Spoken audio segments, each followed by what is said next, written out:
Yeah. You know, you've always referred it back to business of like Elon Musk, for instance. Yeah. So do you think people are running away from something? Do you think ambition can be rooted in escape? I think so. Like, and then the thing is, once you escape, like, there's never any endpoints in life except death.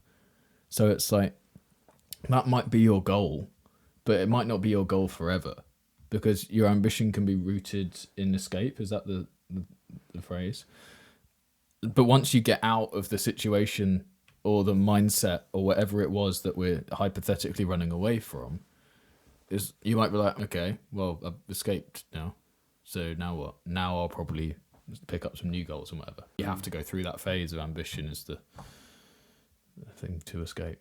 Yeah, I suppose what's complex about this topic of, you know, how trauma can disguise itself as drive, is that society rewards this kind of trauma. You know, it applauds the people that are hypervigilant and overworking.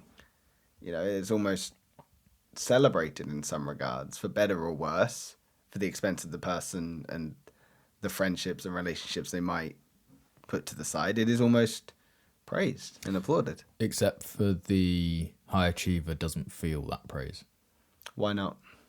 because you just don't. That doesn't mean anything. It's like the goal is to keep going. If you're a high achiever, you're on the treadmill, and as soon as you accept praise, you've taken a step off the treadmill. Like, you just keep going. So people can say good job, but if you know that you're destined for even better, bigger and better things, then it doesn't mean anything. You just keep going. That's sort of the negative part of it. Is that there is this level of ego that won't allow the external validation to be received, because would that make you feel like you're taking your foot off the gas and you're feeling like you're not actually going to achieve? If I accept this external validation, it means I'm no longer working. Yeah. It's like, why would I accept that? Because what I'm about to achieve is 10 times bigger. It's like, save your applause, because I'm going to that. But that's, I think, the curse, if you like, of being the high achiever that's maybe running from something is, yes, everyone praises them and are proud of the person or celebrating the person for doing the thing that's like, nobody else can do 16-hour days for 10 years. You've done a great job. Well done. But the individual will never appreciate that, because the only reason they did that was to keep their mind quiet so they can just keep working towards one singular focus. I suppose that's tough then, because you got to understand why you're working towards that singular focus. You know, is that because that's aligned with your higher self and your North Star, or is it something that you are simply trying to run away from? You know, if you're hiding who you truly are, all the success and popularity in the world will actually feel quite hollow. You know, actually, I heard this thing from Chris Williamson, and I'm curious of your thoughts on it, which is the persona is incapable of receiving love. It can only receive praise. So if this persona that you've built up to keep working and keep striving, it's probably unlikely to be able to receive love, but it might be able to receive that praise, but that praise might even be meaningless for you, is what you're suggesting. Yeah. Damn. It's like when people say good job to my YouTube channel. It's like, I don't care. Like, what do you want about good job? Like, I'm still working.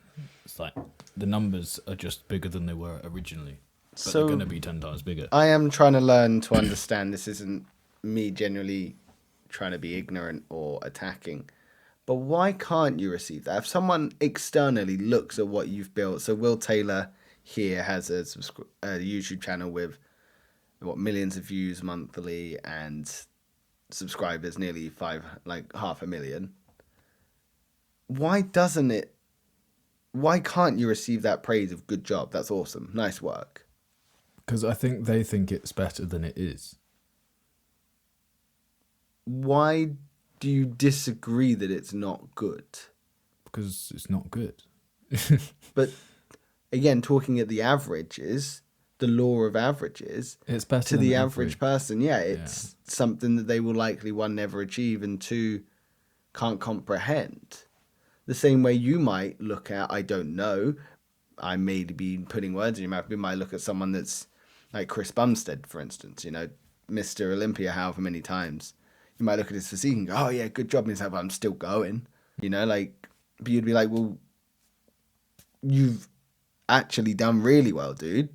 Why can't you accept this? So I am just trying to ask to understand why you find it quite difficult to receive that sort of praise.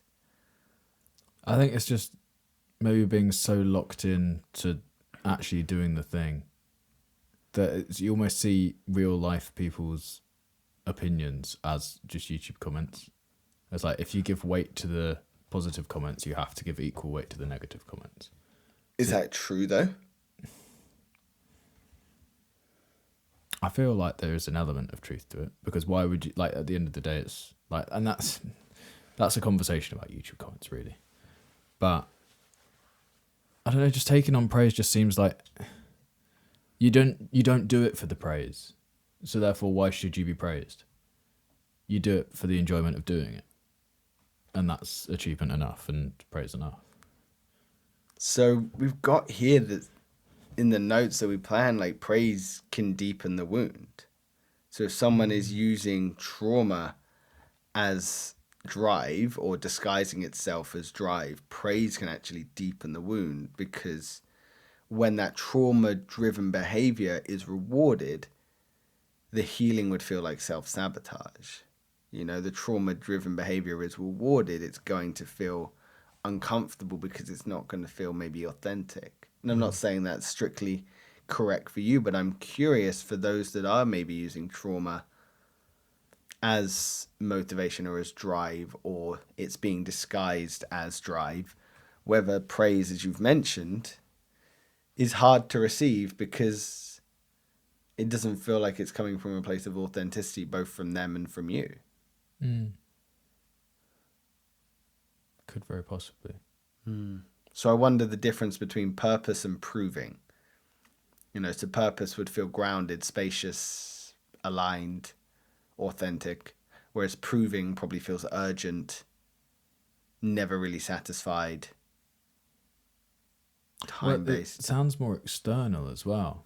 Okay. If, like, proving is like, I'm going to prove to this other person that I'm going to do this thing, or I'm going to prove to my hometown that I was better and I could go and do this.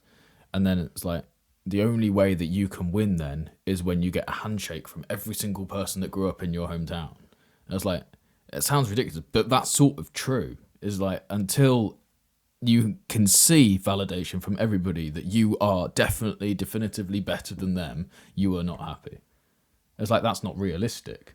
Yeah, one, that's not realistic. Two, that's likely not going to happen. Three, that would also feel hollow because the external validation is never going to fix the internal pain. No, the issue there is like, you don't feel like you're enough anyway. Yeah, so you'd have to look into that reason of why you don't feel enough. It's okay to use, be it positive or negative, some trauma as motivation, but you need to address the issue of what this trauma is, because like you say, when you receive some sort of credit, reward, praise, you're going to be unlikely to have the depth to be able to accept it.